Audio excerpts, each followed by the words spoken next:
फैदों जे सानफ्रोमबो पुलिस फोर्स फैयो बेवहाय गामराखौ नागिरफैयो बायदि बायदि खोथा बुंफैयो हाखौ हगारनांगौ पुलिसआलाय सोर जे खामानि स्टार्ट जायोब्ला 18निफ्राय 20,000 साख्रि मोनगोन होननानै मैया आङो CM बिथां प्रमद बर'नि खुगायाव खोनादों दा डेभेलपमेन्टनि नामाव जोङो जोंनि मानसिनि हा सिख'नायखौथ' जोङो मानिनानै लानो हाया जों एसे गोबावाखैब्लाबो दिनै अल्टारनेटिभ पार्टी अफ बर'लेण्डनिफ्राय आरो बर' वुमेन जास्टिस फरामनि जानानै जों दिनै बेवहाय खबर लानो फैदों बे APDCLनि थाखाय जा हा होनायनि दावराव जागासिनो बे आसलते साडेनलि एडभान्टेज आसाम 2.0नि उनावहाय लानाय डिसिसन जों मिथिनायावहाय बेखौहाय जितु 3,000 बिघास एबा 3,000 बिघा हा BTCनि जितु नटिस बेयावहाय आरो बे पर्बतजरा साब डिभिजन लेन्ड एडभाइजारि बर्डनि मथेब्ला 36 जौ एबा 3,600 बिघा हा आदानि ग्रुपनो होनायनि जितु थांखि एबा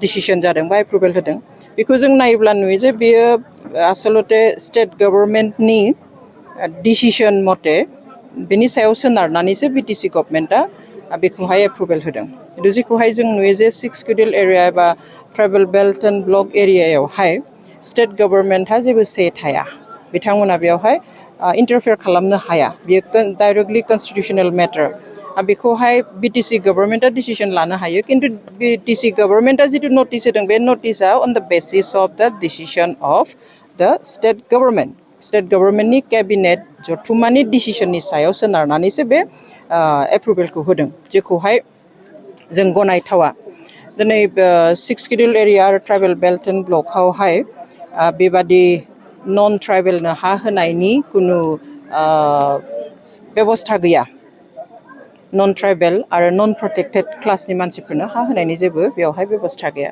बेखौनो दिनै खालामनाय जादों जों ओरैनो सा साज्राङै नायबा नुयो जे जोंनि बे BTC ओनसोलनि रायजो राजाया स्पेसियेलि बर' हारियाहाय खोलोब दिनै 60-70 बोसोर आन्दलन खालामबोबाय गावनि हानि मोन्थायनि थाखाय गावनि राजखान्थियारि मोन्थायनि थाखाय गावनि जा सिनायथि बे मोन्थायनि थाखाय गासैबोनि उनावहाय दिनै एकर्ड मोनथाम जालांबाय बेनि उनाव दिनै जुदि आरो जौगाथायनि मुङाव बेबादि हाजार बिघा जुदि दिनै गुबुननो हगारनानै होयोब्ला बे बेसेबां माने गिथाव बाथ्रा गिथाव होननानै बेनिखायनो बुंदों जे दिनै बिगासे बिखानै नङा बा हाजारनि बिघा नङा एसेबां बुरजा बिघा आरो जेरावहाय जोंनि मानसिफ्रा माने खहा जागोन डाइरेक्ट खहा जादों दा बेवहाय खहा जानायाव जोङो खोनानो मोनफैबाय बेवहाय जे सोरखौबा दासिम ओरैहालागै माने बुजायनो नागिरदों जे फांसे साहा बिफाङाव 2,000 होगोन फांसे राबार बिफाङाव 1,500 होगोन फांसे गय बिफाङाव 600 होगोन खिन्थु वान टाइम पेमेन्ट जागोन बेयो खनसेल' होनाय जागोन थ' बे खनसेल' होनायजों बेसे दिन जानो आरो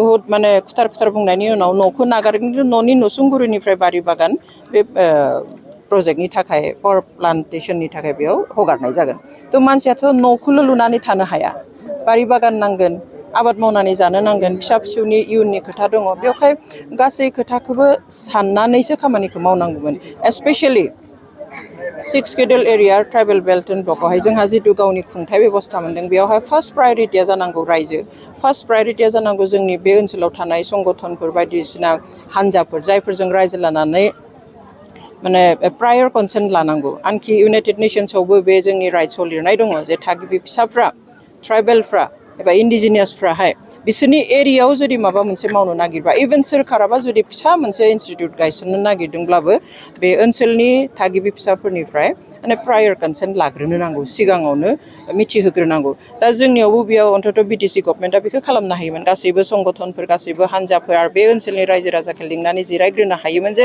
बेबायदि मोनसे प्रप'जाल फैदों स्टेटनिफ्राय बा APDCLनिफ्राय थ' बेनि नेगेटिभ पजिटिभ बेफोर एफेक्टफोरखौ बुंनानैहाय सावरायना लाग्रोनायमोनब्ला दिनै बे अबस्थाया जानाय नङामोन बेवहाय बे दुखुनांथाव जादों आरो मोनसे खोथाया जाबाय साख्रिनि खोथा बुंदों बे जोङो मिनिगोनसो ना मा बुंगोन माने बुंथावा दिनै मा ओंथियाव माबा एग्रिमेन्ट जादों नामा जे खामानि स्टार्ट जायोब्ला 18निफ्राय 20,000 साख्रि मोनगोन होननानै मैया आङो CM बिथां प्रमद बर'नि खुगायाव खोनादों मैया मोनसे आं ससियेल मिडियायाव नुदों आरो बुंदों जे जेब्ला कमप्लिट जागोन बे प्रजेक्टआ अब्लालायनो माने 8निफ्राय 10,000 सुबुङा पार्मानेन्ट साख्रि मोनगोन। नाथाय मा बेसिसाव बुंदों? एग्रिमेन्ट जादों नामा? जब एग्रिमेन्ट जादों नामा जे बेसेबां होगोन जोङो होननानैहाय?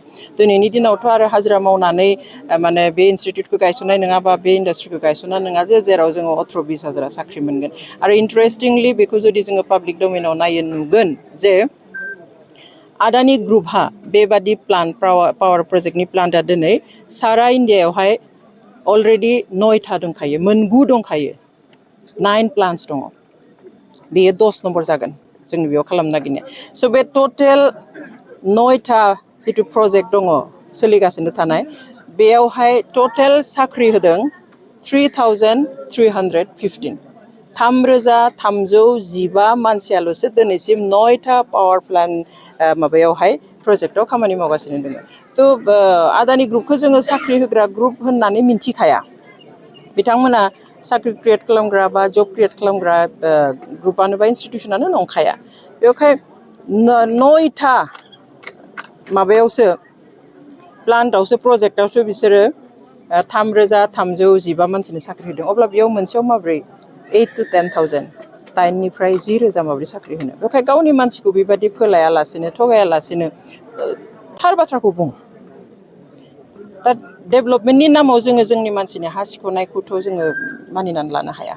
बेवहाय जोङो बिथांमोनखौ खबर लाफैदों, जों बिथांमोनजों दङ।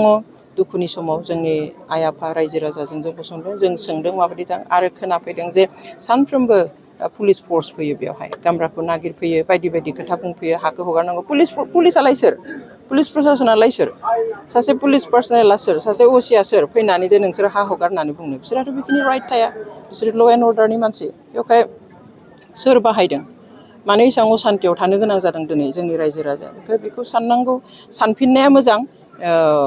खारन सोरबाया बुंहरब्लानो सोरखौबा सन्थुस्ट' खालामनो, स्टेटखौ सन्थुस्ट' खालामनो, बा सोरबा गिदिर इन्डास्ट्रियेलिस्टखौ सन्थुस्ट' खालामनो, बा सेन्ट्रेल गभर्नमेन्टखौ सन्थुस्ट' खालामनो थाखाय जों गावनि मानसिनि खहाजों खालामना लानाया बे गिदिर इनाय जागोन। आरो बेखौ जोङो होबथानाया बयनिबो बिबान।